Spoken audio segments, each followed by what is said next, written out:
عمر رضی اللہ تعالیٰ عنہ جب ایمان لائے تو آپ نے ایک ایک کافر کے گھر کے دروازے پہ کھڑے ہو کے کہا کہ تم کمزوروں کو مارتے تھے، میں تمہیں بتانے آیا ہوں میں محمد عربی کا نوکر بن گیا۔ بلکہ آپ نے اعلان کیا جس نے اپنی بیوی کو بیوہ اور بچوں کو یتیم کروانا ہو اور اپنے ماں باپ کی کمر کو جھکانا ہو وہ عمر کے مقابلے میں آئے۔ اللہ اکبر۔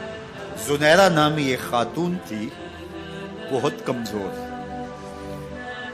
راوی کہتا ہے کہ اس کی ہڈیوں میں گودا نہیں تھا، عشق رسول تھا، اور اس کا ظالم آقا اس کو مارتا ہے، اور جب مار مار کے تھک جاتا ہے ادھر سے عمر آ رہے ہیں، یہ اسلام لانے کے پہلے کی کہانی ہے، ادھر سے عمر آ رہے ہیں تو اس نے کہا عمر تم جوان آدمی ہو تو یہ چھوڑتی نہیں ہے اپنے نبی کا نام، ذرا تم آؤ۔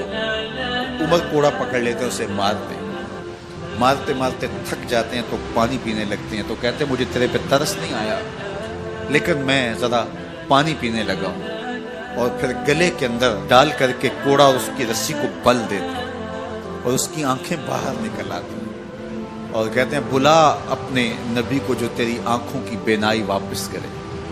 اللہ اکبر۔ تو اس نے آسمان کی طرف منہ کر کے کہا مالک میں کبھی بھی آنکھوں کی بینائی نہ مانگتی لیکن اب تیرے نبی کی عزت کا سوال ہے۔ آنکھوں کی بینائی واپس ہو جاتی ہے۔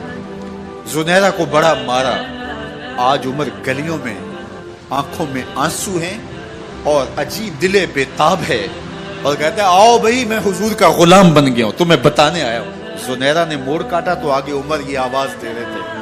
زنیرہ ایک کونے پہ کھڑے ہو کے رو کے کہتی ہے عمر تم تو بڑے اس دن جوش و غضب میں تھے اور تم مارتے ہوئے تھکتے نہیں تھے۔ تو عمر نے کہا زنیرہ اس دن میں نے دیکھا نہیں تھا، اب میں محمد عربی کو دیکھ آیا ہوں۔ جنہ ویکھیا نہیں ہو کرن گلاں، جنہ ویکھیا نہیں ہو کرن گلاں، جنہ ویکھیا ہو تے بول دے، جڑے محرم راز حقیقت دے اور راز حقیقت کھول دے۔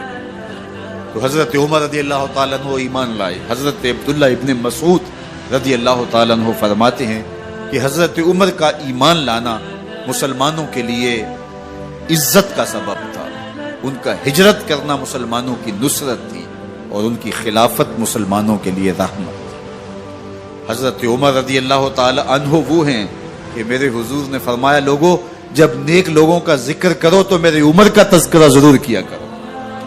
میرا عمر وہ ہے کہ جب وہ ایک سمت سے آ رہا ہو، ایک گلی اور بازار سے آ رہا ہو تو شیطان بھی آ رہا ہو عمر کو دیکھ کے راستہ تبدیل کر لیتا ہے۔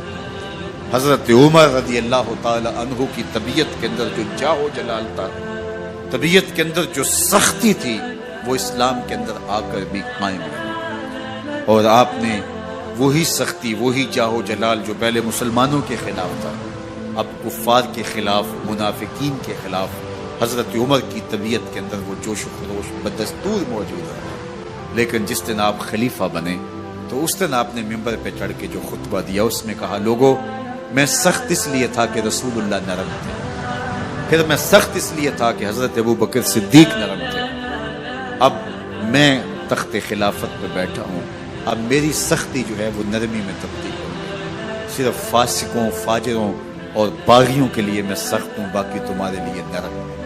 سب سے کم جو تنخواہ بیت المال سے اگر کسی وجود نے لی ہے تو وہ حضرت عمر رضی اللہ تعالیٰ نے صرف 2 جوڑے لیتے تھے سال میں، اور راوی کہتا ہے کہ میں نے دیکھا ہے کہ اس میں بھی 17 پیوند لگے ہوتے تھے۔ حضرت عمر رضی اللہ تعالیٰ عنہ کا طرز زندگی، آپ کا انداز معاشرت اور آپ کا انداز خلافت، ہر لمحہ آپ کی زندگی کا اٹھا کے دیکھیے کتنی مرتبہ قرآن حضرت عمر کی رائے کے مطابق نازل ہے۔ اللہ تعالیٰ جل شانہ نے ان کو صاحب الہام بنایا تھا۔ ہر امت میں کوئی صاحب الہام ہوتا ہے، حضور کی امت کا صاحب الہام حضرت عمر رضی اللہ تعالیٰ، اور آقا کریم نے انہیں اپنا وزیر قرار دیا۔ فرمایا میرے 2 وزیر آسمانوں میں ہیں، 2 وزیر زمینوں میں ہیں، آسمانوں کے وزیر جبرائیل اور میکائیل ہیں اور زمین کے وزیر ابو بکر اور عمر رضی اللہ تعالی عنہما۔ ایک دن حضرت عمر بیٹھ کے رو رہے تھے تو کسی نے کہا حضرت رو کیوں رہے ہیں؟ فرمایا کہ میں اس لیے رو رہا ہوں کہ فلاں پل سے بکریاں گزری ہیں، تو پل کے اندر شکستگی تھی، ٹوٹا ہوا تھا پل درمیان میں، اس میں ایک بکری کی ٹانگ ٹوٹ گئی ہے۔ تو میں ڈرتا ہوں کہ میرا رب یہ نہ پوچھے کہ عمر تو نے پل صحیح تعمیر نہیں کروائے تھے کہ ایک بکری کی ٹانگ کیوں ٹوٹی ہے۔ یہ ہے حضرت عمر رضی اللہ تعالی عنہ۔ اللہ اکبر۔ تو اللہ تعالیٰ جل شانہ نے حضرت سیدنا عمر بن خطاب رضی اللہ تعالیٰ عنہ سے جو کام لیا، مختصر دور خلافت کے اندر 10 سال 6 ماہ 4 دن آپ نے خلافت فرمائی ہے، لیکن کہاں سے چلے اور یہاں مکران تک، بلوچستان کا حصہ ہے، یہاں تک آپ کے سلطنت کی حدود وسیع، ادھر آرمینیا تک جا پہنچے، حمص فتح کیا، قادسیہ، یرموک۔ آپ ذرا دیکھیے کہ کہاں تک آپ کی فوجوں کے گھوڑے دوڑتے رہے، اور اللہ تعالیٰ جل شانہ نے ان کو جو توانائی، عدل و انصاف کی قوت عطا فرمائی۔ اللہ اکبر۔ جب زمین پہ عدل کیا ہو تو زمین بھی حکم مانتی ہے، اور حضرت عمر وہ تھے جن کا حکم ہوائیں بھی مانتی تھی، زمین بھی مانتی تھی، جن کا حکم جو ہے وہ آگ بھی تسلیم کرتی تھی، اور دریا بھی ان کا حکم مانا کرتے تھے۔ مصر کے اندر یہ رسمیں بد جاری تھی کہ سال کے بعد ایک دوشیزہ کو زیورات پہنا کے اچھے لباس میں ملبوس کر کے دریا کی بھیڑ چڑھایا جاتا، اس کی قربانی دی جاتی، اس کا خون بہتا تو دریا چلتا۔ جب مسلمانوں نے مصر فتح کیا تو گورنر نے لکھا کہ اسلام تو اس طرح کی رسوم کی اجازت نہیں دیتا، لیکن خشک سالی ہے، لوگوں کی فصلیں ویران پڑی ہے، تو حضرت کیا کیا جائے؟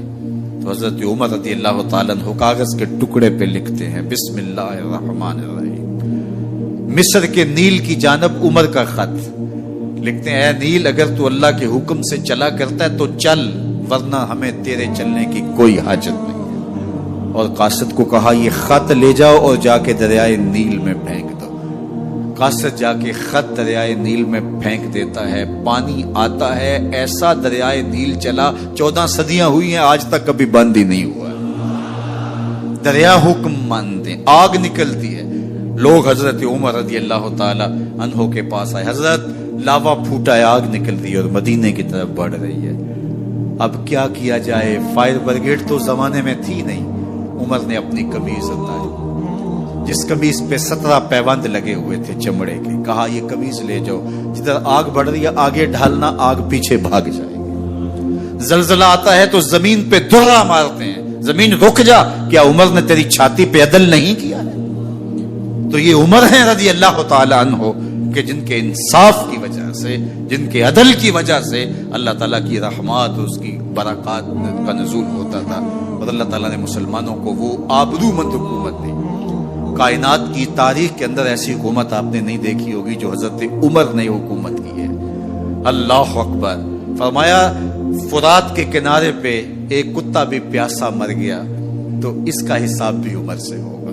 باہر سے سفیر آتا ہے اور آ کے پوچھتا ہے کہ میں امیر المومنین کے، مسلمانوں کے حکمران کے محل میں جانا ہے، تو وہ مسکرا کے کہتے ہیں ہمارے امیر کا تو کوئی محل نہیں ہے۔ کہا کہاں ہے تمہارا امیر؟ کہا مسجد نبوی میں ہوگا یا بیت المال کی اونٹوں کی دیکھ بھال میں لگا ہوگا۔ وہ جب گئے تو مسجد میں نہیں ہے، اللہ اکبر، وہاں گئے تو وہاں بھی نہیں ہے۔ پھر کیا دیکھتے ہیں کہ عمر رضی اللہ تعالی عنہ جنت البقیع کے پاس ایک درخت کے نیچے اینٹ کا سرانہ رکھ کے سوئے ہوئے، تو اس نے کہا عمر تو نے عدل کیا ہے، تجھے کچی اینٹ پہ بھی نیند آ گئی، ہمارے حکمرانوں نے انصاف نہیں کیا، اور وہ بند اور محفوظ کمروں کے اندر بھی سکون اور چین کی نہیں سو سکتے۔ حضرت سیدنا عمر رضی اللہ تعالیٰ عنہ نے اس طرح ان امور سلطنت نبھائے۔ آپ دن کو لوگوں کی دیکھ بھالی کرتے، لوگوں کی ضروریات سنتے سمجھتے، اور جب رات پڑتی لوگ سو جاتے، عمر مدینے کی گلیوں میں پہرا دیتے۔ کائنات نے کوئی ایسا بھی حکمران دیکھا ہوگا؟ اللہ اکبر۔ وہ مجاہد جو مختلف محاذات پہ گئے ہوئے ہوتے، ان کے گھروں کی دیکھ بھالی کرتے، ان کی ضروریات کا خیال رکھتے، ان کی آبرو کا پہرا دیتے۔ راتوں کی تنہائیوں کے اندر حضرت عمر اٹھتے اور جا کے گشت کرتے، چکر لگاتے، دیکھتے کوئی آنکھ پر نم نہ ہو، مفلسی کا کسی گھر میں ماتم نہ ہو۔